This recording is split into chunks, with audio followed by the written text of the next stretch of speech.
अस्सलाम वालेकुम dear student, कैसे हैं आप सब। आई होप कि आप सब ठीक ठाक होंगे। तो आज की जो हमारी वीडियो है वो है इंग्लिश की हैंड राइटिंग की। आज की वीडियो में हम लिखेंगे इंग्लिश की हैंड राइटिंग को। तो यहाँ पर मैं सबसे पहले हेडिंग दे दूँ।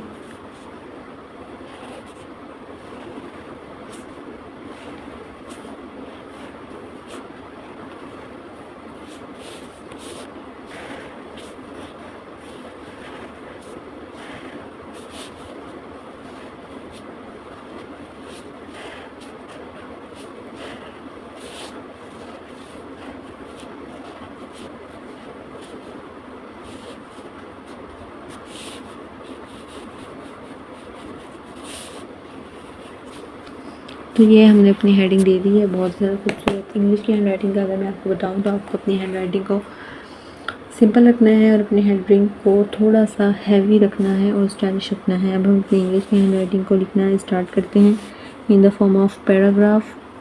तो सबसे पहले हम लिखते हैं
अब इंग्लिश की हैंड राइटिंग को आपको लाइन से थोड़ा सा ऊपर लिखना होता है, थोड़ा सा, ना ही ज़्यादा ऊपर लिखना है और ना ही ज़्यादा नीचे लिखना है, बिल्कुल थोड़ा सा। अब आप मेरा फासला देख सकते हैं, एजुकेशन में देखिए सारे बराबर लफ्ज़ में जा रहे हैं फासला।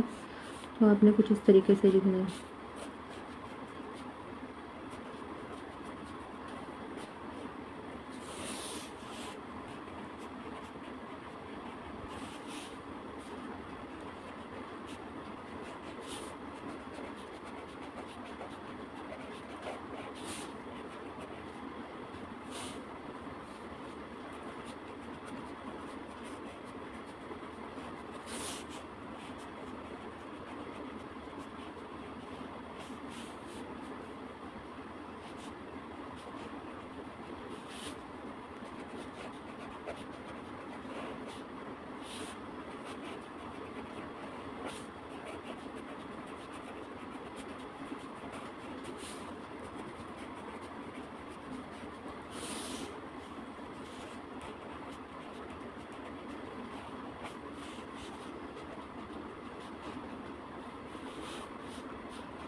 अब इसको लिखने का हमारा यही मकसद है कि आप इंग्लिश की हैंड राइटिंग को देख लें कि आप किस तरीके से लिख रही है। बाकी ये लिख तो मैं ऐसे एक पैराग्राफ रही हूँ, लेकिन मेन मकसद ये है कि आपको समझ आ जाए कि इंग्लिश की हैंड राइटिंग आपकी बोर्ड एग्जाम के लिए किस तरीके की होनी चाहिए।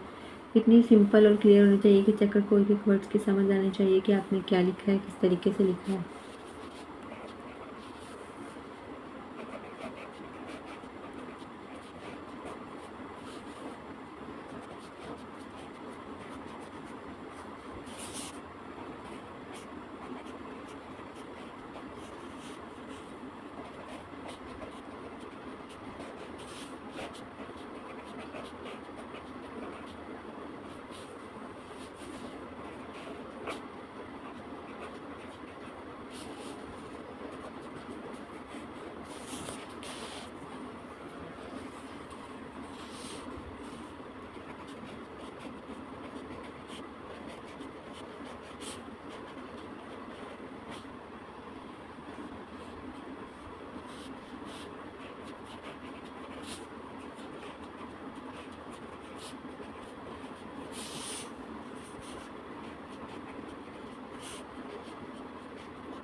अभी हमने अपना पैराग्राफ कंप्लीट कर लिया है इंग्लिश की हैंडराइटिंग का। अब आप देख सकते हैं, स्क्रीनशॉट लेकर प्रैक्टिस कर सकते हैं मैंने कितना सिंपल लिखा है, ताकि देखने वाले को क्लियर समझ आए कि मैंने क्या लिखा है एक एक वर्ड।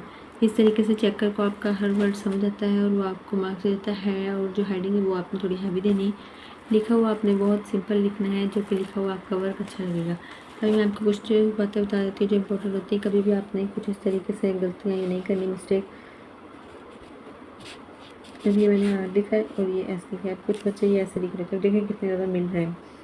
अब ये एस और ये आर दोनों कितने ज़्यादा मिल रहे हैं। बोर्ड के एग्ज़ाम में बहुत ज़्यादा अफरा-तफरी होती है, इतना टाइम नहीं होता कि आप आराम से सुकून से लिखें। कभी आपको जल्दी जल्दी लिखना होता है, ज़ाहिर की बात है, तो आप ऐसे लिख लेते हैं, पता नहीं चलता। जिसकी वजह से चेकर को समझ नहीं आती और आपके मार्क्स कई बार कट जाते हैं। क्योंकि बच्चे बोले थे हमारे मार्क्स पता नहीं कहाँ पे कट गए, हमने तो सारा सही लिखा था ये वो। तो फिर आपको बेटा इन सब चीज़ों का भी ख्याल रखना होगा, सही है। तो अभी आपको हमेशा आर को किस तरीके से लिखना है, आपको हमेशा आर को या इस तरीके से लिखिएगा आप आर, या आप ऐसे लिख सकते हैं, दोनों तरीक़ों से लिखते हैं। एस को आपको बिल्कुल सिंपल रखना है, ऐसे सिंपल एस, सही है। अभी मैं आपको दिखाती हूँ, मैंने भी एक जगह पर यहाँ पर देखिए मैंने ये वाला आर लिखा है, यहाँ पर भी ये आर लिखा है। मैं ज़्यादातर ये वाला आर लिखती हूँ, कहीं कहीं पर मैं दूसरा आर लिखती हूँ, इस पर कहीं ना कहीं पे लिखा होगा मैंने। इसके अलावा जो मेरा एस है वो आप देख सकते हैं कितना सिंपल है, बहुत ज़्यादा सिंपल आपको लिखनी है। हैंडराइटिंग जितनी सिंपल होगी उतना ही ज़्यादा आपके लिए अच्छा होगा। तो अभी मुझे आई होप कि आपको समझ में आ गई होगी कि आपको अपनी हैंडराइटिंग को किस तरीके से लिखना है, बिल्कुल सिंपल लिखना है, ताकि देखने वाले को क्लियर समझ आ जाए। और एक वर्ड प्रोमिनेंट करके लिखना है, ताकि हर वर्ड की समझ आए, कुछ भी आपका ऐसे ना जिसकी वजह से नंबर्स आपके कट जाएं। तो आज के लिए बस इतना ही था। अपना ढेर सारा ख्याल रखें, दुआओं में याद रखें। ओके, अल्लाह हाफिज़। चैनल को सब्सक्राइब करके जाइएगा।